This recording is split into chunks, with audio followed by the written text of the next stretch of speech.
कैसी हो YouTube family comment में बताना। खानी शुरू करते हैं। हनीमून का अधूरा सफर।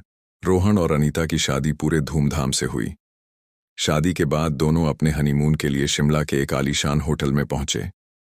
होटल का माहौल बहुत शांत और खूबसूरत था। दोनों ने सोचा कि यह सफर उनकी जिंदगी का सबसे यादगार पल बनेगा। होटल के पास घने जंगल थे और जंगल के पास ही एक सुनसान कॉटेज नजर आया। अनीता ने मजाक में कहा, चलो इस कॉटेज को देख आते हैं, शायद यहां कुछ रोमांचक हो।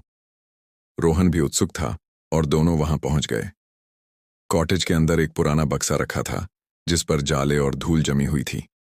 अनीता ने डरते हुए कहा, यहां अजीब सा महसूस हो रहा है रोहन, चलो वापस चलते हैं।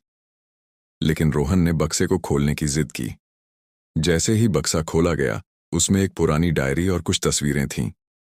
डायरी में लिखा था, जो इस बक्से को खोलेगा उसकी जिंदगी बर्बाद हो जाएगी। अनीता ने तुरंत रोहन को वहां से चलने के लिए कहा, लेकिन रोहन ने इसे मजाक समझा।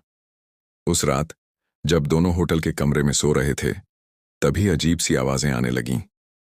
खिड़कियां अपने आप खुल गईं और दरवाजा जोर जोर से हिलने लगा। अनीता डर गई और रोहन ने जब रोशनी जलाई तो कमरे में कोई भी नहीं था। अगले दिन होटल के स्टाफ से बात करने पर पता चला कि वह बक्सा एक पुराने दंपति का था जो इस होटल के पास के कॉटेज में ठहरे थे। वे दोनों एक हादसे में रहस्यमय तरीके से मारे गए थे। उनके मरने के बाद से ही उस बक्से को कोई नहीं छूता। होटल के मैनेजर ने बताया कि जो भी उस बक्से को छूता है वह कुछ अजीब घटनाओं का शिकार हो जाता है। मैनेजर ने दोनों को चेतावनी दी कि उन्हें जल्द से जल्द होटल छोड़ देना चाहिए। रोहन और अनीता ने सोचा कि शायद यह सब उनका वहम है, लेकिन उसी रात कमरे में अचानक आग की लपटें दिखीं।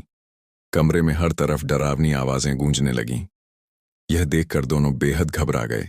डर के मारे उन्होंने रातों रात होटल छोड़ने का फैसला किया।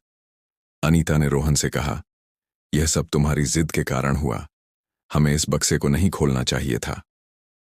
रोहन भी खुद को दोषी मान रहा था। दोनों ने हनीमून अधूरा छोड़ दिया और तुरंत शहर लौट आए।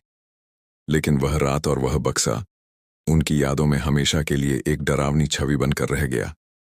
यह सफर उनके जीवन का सबसे भयानक अनुभव बन गया।